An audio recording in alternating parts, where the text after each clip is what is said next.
Olá, amigos do canal História e Esportes, esse canal aí que visa aprofundar tanto as coisas do esporte. E esporte a gente vive de emoção quando a gente olha para o esporte. Então é importante também saber o lado racional, o lado analítico de tudo aquilo que nos emociona. Eu estou fazendo esse vídeo a convite do Marcel e para falar sobre Andreas Nicolaus Lauda, Nick Lauda, esse cara aqui, ó, esse cara. Esse vídeo é porque o Marcel, alguns vídeos atrás aqui dentro desse canal, ele apontou o Nick Lauda como o maior retorno da história do esporte, de todos os esportes. Mais do que Rod Laver no tênis, do que Ronaldo Fenômeno no futebol, mais do que Muhammad Ali no boxe. E eu tô aqui para falar um pouco sobre ele e o porquê dele ter essa força, né? E falar para vocês que Nick Lauda foi muito provavelmente o cara que enfrentou mais desafios em sua carreira, né? E conseguindo superar todos eles. A começar por ele desafiou a própria família. Lauda, nascido em 49, em Viena, 1949 em Viena. Ele vem de uma família abastada, neto de Hans Lauda, um industrial. Ele seria uma espécie de, grosso modo, um Paulo Scaff da Áustria, na Confederação Industrial e tudo mais. E muito poderoso, muito rico, industrial do ramo de papel. Tanto que o termo lauda é usado para designar uma quantidade de palavras em uma folha de papel. Lauda entra em conflito com a família. Hans Lauda dizia: um lauda tem que estar na página de economia, não na página de esportes. Ele considerava indigno, vulgar, seu neto ser competidor de automóvel. Com isso, Lauda tem esse primeiro desafio, ele rompe com a família. O segundo desafio, ele desafia a lógica financeira. Por quê? Porque a família dele não o apoia, ou seja, a família não dá aporte para que ele se torne um piloto de competição. E ele começa a competir primeiro com dinheiro próprio, ele compra um Mini Cooper, aquele carrinho do Mr. Bean, e depois alguns outros carros particulares, incluindo um Porsche, para fazer corridas, e consegue um empréstimo de 30 mil libras com garantia de seu seguro de vida para poder entrar na Fórmula 2 pela equipe Marte.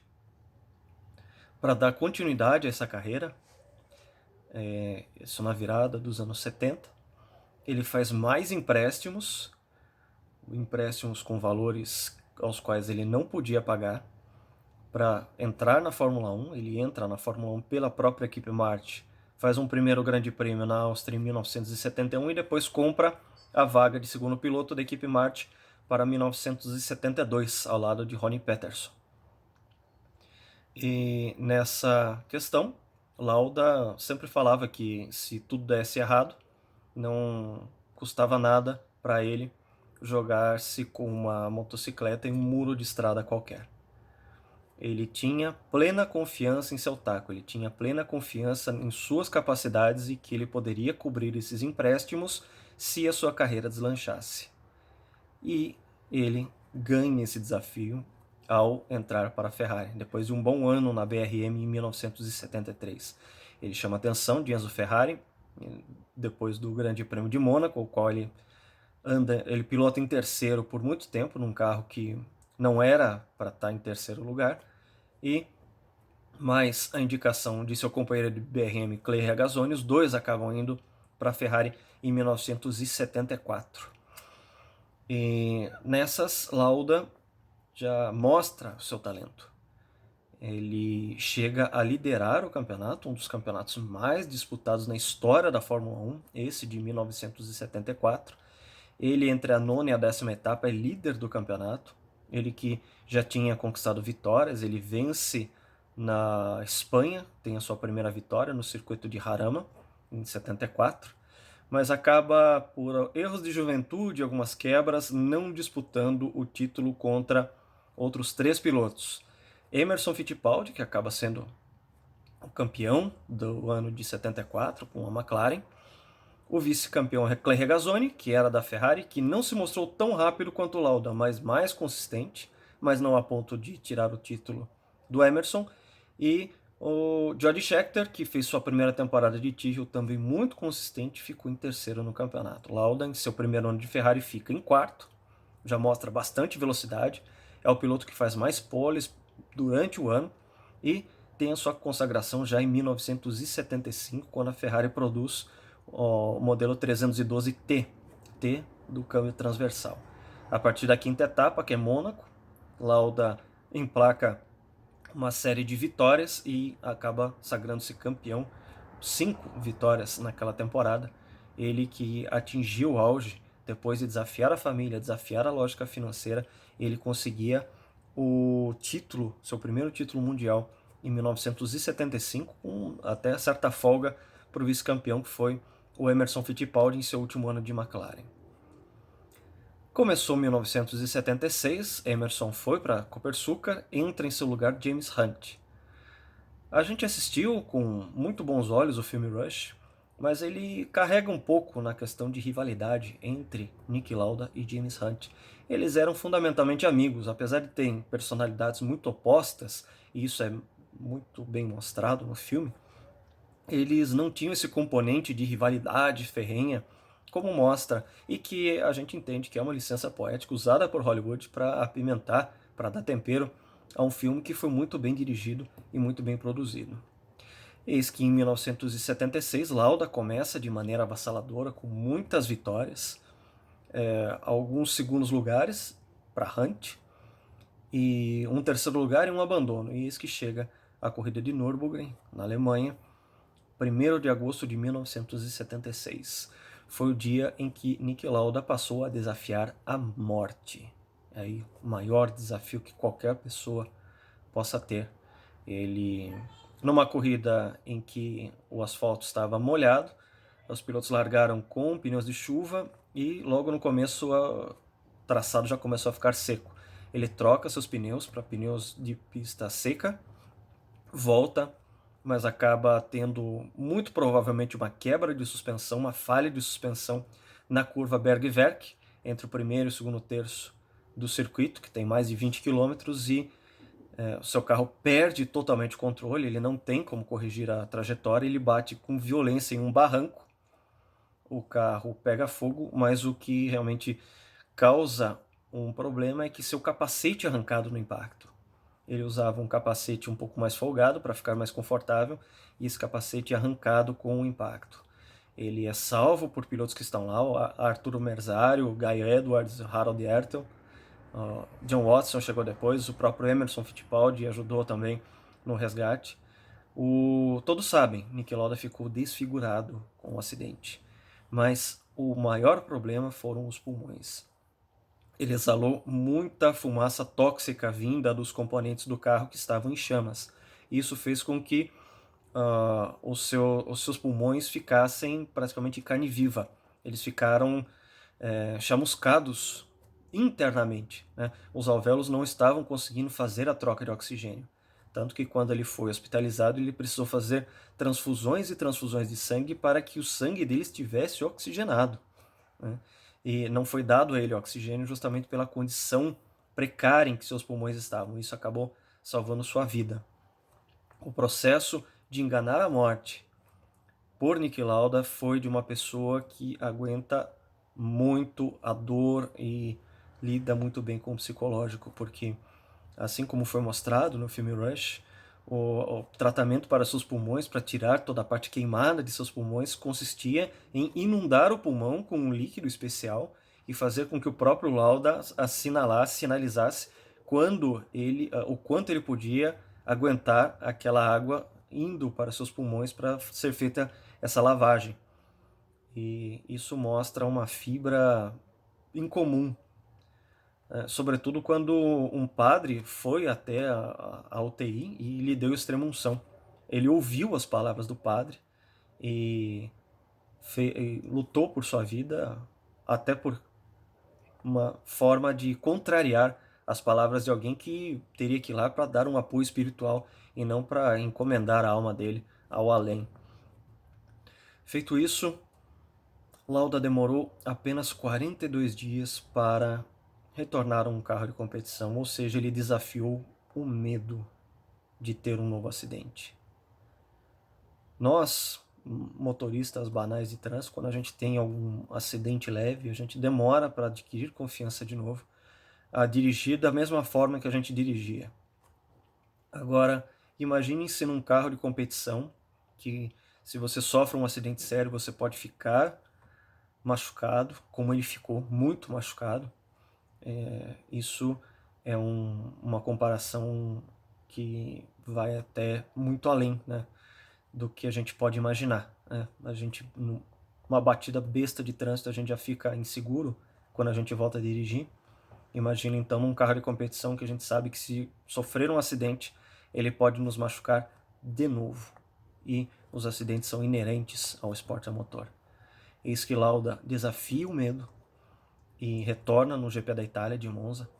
Repito, 42 dias após, com os pulmões em carne viva, com curativos no rosto e sua balaclava cheia de sangue, ele volta para chegar ainda na quarta colocação, um feito de enorme bravura, um feito que é para ser colocado entre as maiores voltas, um dos maiores retornos do esporte como um todo. Lauda, como se sabe, perde o título em 1976 para um James Hunt, que acaba vencendo por apenas um ponto naquela famosa final no Monte Fuji, no Japão, em que há uma chuva torrencial. Lauda dá apenas uma volta, encosta o carro, por não concordar com aquelas condições, e deixar bem claro que ele não teve nenhum problema mecânico, de ordem mecânica no carro. Ele abandona com suas convicções. James Hunt permanece na pista e, com um terceiro lugar, ele acaba sendo o campeão de 1976, um título que deveria ser de Niki Lauda, ele que ficou de fora por algumas etapas e precisaria simplesmente de 1 ou 2 pontos para ser campeão, ou seja, é de se supor que nas corridas em que ele ficou ausente e nas corridas seguintes, as quais ele ainda estava em condição precária de saúde, que ele marcasse minimamente 1 ou 2 pontos para ser campeão em 1976, algo que acabou não ocorrendo, algo que acabou dando esse título único a James Hunt. Passado o episódio de Nürburgring e esse episódio da final em Monte Fuji, Lauda precisa desafiar a própria escuderia Ferrari. É mais um desafio na carreira de Lauda. Isso porque a Ferrari não tinha confiança alguma que Lauda voltasse a ser o Lauda que era antes do acidente. Tanto que, ainda no Grande Prêmio de Monza, lá em 1976, eles contratam o argentino Carlos Reutemann, que estava na Brabham, e vira um terceiro piloto da Ferrari naquele GP, e é contratado como primeiro piloto para 1977. Reutemann é contratado pela Ferrari sem status de segundo piloto. Ele teria o mesmo status de primeiro piloto de Lauda para 77. Com o seguinte detalhe, ele ficaria responsável pelo desenvolvimento do carro, o carro 312 T2. Lauda desafia essa desconfiança da Ferrari, faz com que todas as atenções sejam novamente voltadas para ele, mina seu companheiro de equipe, Reutemann, destrói psicologicamente seu rival interno de Ferrari e acaba conquistando o título mundial em 1977 na base de muita consistência. Ele tem 3 vitórias no ano, mas muitos pontos e muitos pódios, enquanto o desempenho de Reutemann, que venceu no Brasil, ele começou o ano muito bem, muito forte, ele acaba diminuindo seu desempenho durante o ano, vai tendo desempenhos cada vez piores, enquanto o Lauda mantém-se com muitos pontos e muitos pódios e acaba vencendo a temporada de 1977 contra Jody Scheckter na estreante equipe Wolff e Mario Andretti, que teve 5 vitórias no ano com o primeiro modelo carro asa da Lotus, no modelo 78, que era realmente o carro mais rápido do ano, mas que não tinha ainda a confiabilidade para garantir que Andretti pudesse ter o título já em 1977. Niki Lauda aproveita-se dessa situação para marcar a maior quantidade de pontos possíveis e sagra-se campeão bicampeão, mesmo com toda a desconfiança da equipe Ferrari, que havia contratado um top driver para substituí-lo. E esse top driver é simplesmente amassado por Lauda durante o ano. Claro que isso azedou em muito a relação de Lauda com a Ferrari, e ele, mesmo antes de terminar o ano, ele já saiu da Ferrari. Não disputou nem as 2 últimas corridas, nas quais ele já era campeão antecipado. Em seu lugar entra um piloto totalmente oposto a ele, chamado Gilles Villeneuve. Também vale talvez um vídeo futuro sobre Gilles aqui no Histórias e Esportes, né? Já fica aí a sugestão de pauta para o nosso amigo Marcel. Mas Lauda sai da Ferrari, ressentido, e já tem endereço novo na Brabham, que em 1978 não tem armas para lutar contra a Lotus, que lança seu modelo 79, uma evolução do primeiro carro asa, e faz com que Lauda não tenha forças para lutar contra o título contra a Lotus de Marc Andretti. Até surgir o famoso modelo Brabham ventilador, BT-46B. A ideia do projetista Gordon Murray, o genial projetista Gordon Murray, era instalar um fan, uma espécie de ventilador na traseira do carro, para fazer com que os radiadores fossem refrigerados de melhor maneira e que isso ainda causasse um efeito de sucção do carro contra o solo, gerando mais downforce, fazendo mecanicamente o que a Lotus fazia aerodinamicamente. O carro estreia no GP da Suécia no primeiro terço do ano, no fim do primeiro terço do ano. Lauda treina de tanques cheios e durante a corrida larga, assume a ponta e some da concorrência, tendo uma das vitórias mais fáceis, se não a mais fácil, de toda a carreira. No entanto, a chiadeira dos outros dirigentes da equipe foi geral. Ken Tyrrell, da Tyrrell, Colin Chapman, da Lotus, entre tantos outros, Teddy Mayer, da McLaren, questionaram a legalidade do Brabham ventilador. E o chefe da Brabham, Bernie Ecclestone, dono da Brabham Ecclestone, fez a sua famosa barganha. Ele retirou seu carro ventilador de circulação, fazendo com que ele fosse declarado ilegal, em troca de mais representatividade entre os construtores da Associação de Construtores, a FOCA, sendo um passo decisivo para que Ecclestone virasse o poderoso chefão da Fórmula 1 nesse fim dos anos 70 para a virada dos anos 80. Isso acabou tirando de Lauda as armas possíveis para um campeonato em 1978. E para o ano seguinte, a Brabham tem um modelo BT-48, o primeiro carro asa, em que Gordon Murray não acerta a mão logo de primeira. Lembrando que a temporada de 79 foi a primeira em que todos os competidores, todas as equipes projetaram seus carros asa. Era um novo modo de entender as forças aerodinâmicas, um novo modo de construir os carros, de alocar os seus componentes, rever estruturas, rever fluxo de ar, e era tudo muito novo. E Gordon Murray acaba não acertando logo de começo. Como se não bastasse, a Brabham ainda estava preso a um contrato de fornecimento de motores com a Alfa Romeo.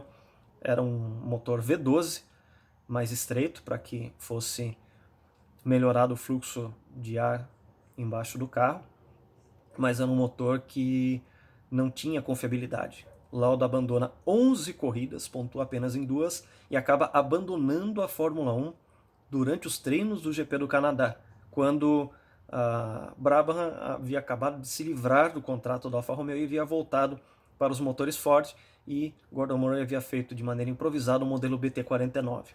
Lauda só deu algumas pequenas voltas, poucas voltas com esse carro, e declarou que estava cansado da Fórmula 1. Estava cansado de dar voltas em círculos. Ele tinha apenas 29 anos, não tinha 30 anos ainda, quando abandonou a Fórmula 1. E eis que nesse período ele acaba desafiando o processo de aposentadoria, o novo desafio de Niki Lauda. Isso porque depois de se aposentar em 1979, ao fim de 79, ele se propõe a voltar para a Fórmula 1 pela equipe McLaren em 1982. Por que um desafio à aposentadoria? Porque a gente sabe que muitos atletas de alto rendimento que se aposentam e depois retornam não são bem-sucedidos. Não tem, ou então minimamente não conseguem ter o mesmo desempenho que tinham antes dessa aposentadoria. O Michael Schumacher é um exemplo categórico. Ele que se aposentou em 2006 pela Ferrari e quando voltou pela Mercedes em 2010, ele não teve o mesmo brilho que teve em seus anos anteriores e seus 7 títulos mundiais em suas mais de 90 vitórias. Lauda fazia 2 anos e meio que não pegava no volante, quando começou a fazer os seus testes e suas readaptações a fim de ser um competidor em 82.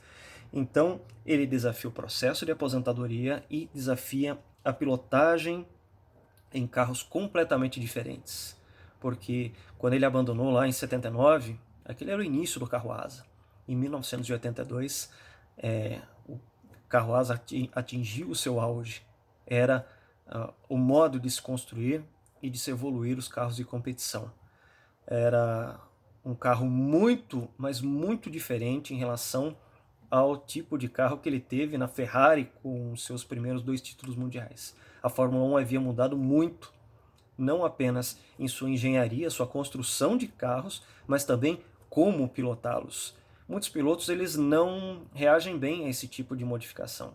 Eles são competitivos com um tipo de carro e com a evolução até natural dos regulamentos, eles acabam se perdendo com o tempo. Talvez Sebastian Vettel sofra desse tipo de mal. Ele que foi tão bem na época dos carros com motor V8, não conseguiu se adaptar bem à era híbrida, à era turbo híbrida atual. Lauda não desafia apenas o processo de aposentadoria e também a pilotagem de carros completamente diferentes aos quais ele estava acostumado na época de seus títulos mundiais pela Ferrari. Ele também se propõe a desafiar uma geração nova que surgia na Fórmula 1. Isso porque quando ele retornou em 1982, todos os seus companheiros de geração não estavam mais lá. Ele havia perdido todos os seus espelhos referenciais. Ronnie Peterson havia morrido, assim como Patrick Depailler. Mario Andretti não estava mais lá. Emerson Fittipaldi não estava mais lá. Carlos Reutemann não estava mais lá. Mario Andretti não estava mais lá. James Hunt não estava mais lá. Todos esses competidores, Clay Regazzoni também não estava lá, entre tantos outros, eles ou haviam se aposentado, ou estavam fazendo outra coisa, ou haviam morrido. Niki Lauda, portanto, ele se propunha a desafiar uma nova geração que surgia na Fórmula 1, uma geração muito forte de nomes como Nelson Piquet e Alain Prost. Ou seja, e de Prost a gente já vai falar um pouco mais para frente. Ele desafia também, em seu retorno, em 1982, ele desafia seus críticos. Isso porque não foram poucos os que apontaram que Lauda estava voltando apenas por dinheiro. Que ele seria um mercenário, apenas interessado em capitalizar a sua empresa de aviação, a Lauda Air, que ele havia fundado nesse período em que ele ficou aposentado, essa primeira aposentadoria na Fórmula 1. Acusavam ele de estar com a empresa em maus lençóis e de querer dinheiro da Fórmula 1 para erguer a sua empresa e dar sequência a essa nova empreitada. E todos esses desafios aí, ele manda um cala-boca logo de começo, em 1982. Ele primeiramente pontua em sua primeira corrida na África do Sul. A abertura da temporada 82 ele já chega na 4ª posição. E logo na 3ª corrida em Long Beach já conquista uma vitória. Ele realmente silencia todos os seus opositores, incluindo pilotos. Há entrevistas, por exemplo, de Gilles Villeneuve acreditando que Lauda não seria bem sucedido nesse seu retorno. Há o seguinte detalhe: Lauda tinha um contrato apenas temporário com a McLaren, que seria estendido até o fim do ano se ele mostrasse bons resultados. Desnecessário dizer que ele logo de cara já apresentou bons resultados, não apenas venceu a corrida de Long Beach, como também venceu o Grande Prêmio da Grã-Bretanha em Brands Hatch, terminando o ano com 2 vitórias. Ele pode até não ter tido condições de disputar o título como seu companheiro John Watson, mas muito em parte por causa dos abandonos por falta de confiabilidade de seu equipamento. Chega o ano de 1983 e temos uma outra mudança drástica na engenharia dos carros. Isso porque o carro asa passou a ser proibido em favor de carros flat bottom, ou seja, carros que tinham fundo plano e que tinham que gerar downforce pelas asas dianteira e traseira e pelo difusor que era uma peça que surgia naquele momento. E era o momento também de ápice da era turbo que havia surgido na Fórmula 1 em 1977 e que agora era primordial para equipes que queriam disputar o título mundial. Lauda, mais uma vez dentro do seu pragmatismo, ele acelera o programa de desenvolvimento do motor turbo, fabricado pela Porsche e financiado pela TAG, do empresário Mansour Ogier, ele que acabou se tornando sócio de Ron Dennis na McLaren. A própria McLaren não era mais a mesma dos tempos desse primeiro stint de Lauda como piloto de Fórmula 1. Aquela McLaren de Ted Mayer não existia mais. A McLaren havia se reformulado ao redor de Ron Dennis, naquela virada para os anos 80, e Lauda acaba, junto com o projetista John Barnard, acelerando o processo do turbo. Ele até mesmo desafia o próprio John Barnard, que queria estrear esse motor turbo apenas em 1984, e ele obriga o projetista auxiliar Alan Jenkins a bolar um carro improvisado para 1980, ainda para 1983, com o motor turbo, para que eles tivessem milhagem já em corrida, e essa acaba sendo uma aposta certa perante John Barnard, porque o carro já mostra bastante potencial. O motor TAG Porsche V6 Turbo é muito bem nascido e já mostra bastante potencial já nas últimas etapas de 1983. Lauda anda entre os primeiros na última corrida na África do Sul. Aqui viria a consagrar Piquet como bicampeão mundial.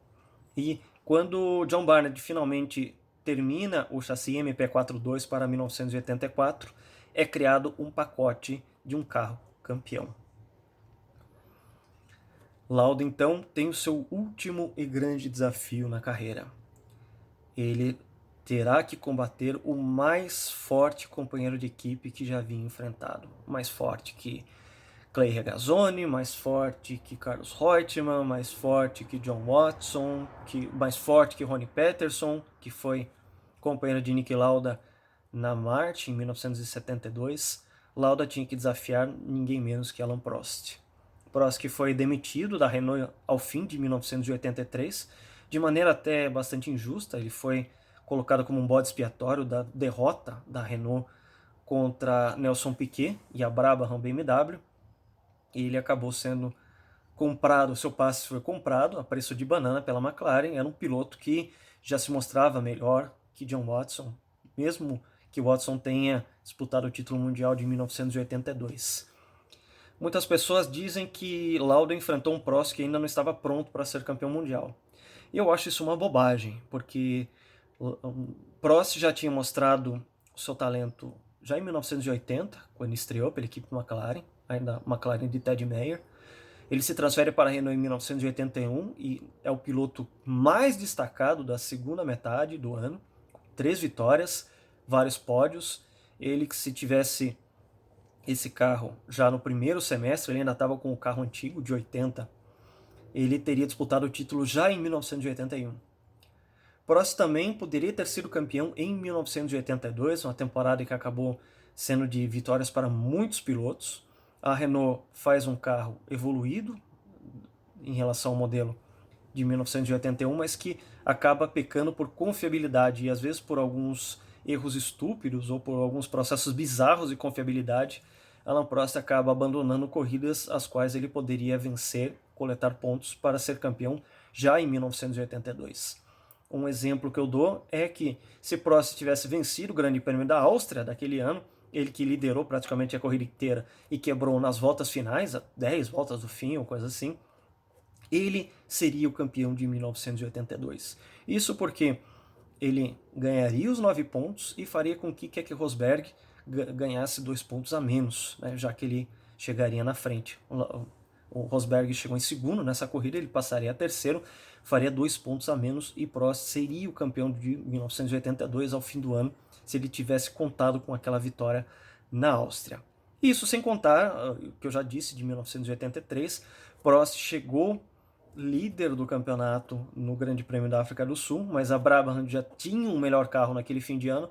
A Renault não conseguiu lidar com aquela situação e os carros perderam confiabilidade em busca de mais potência.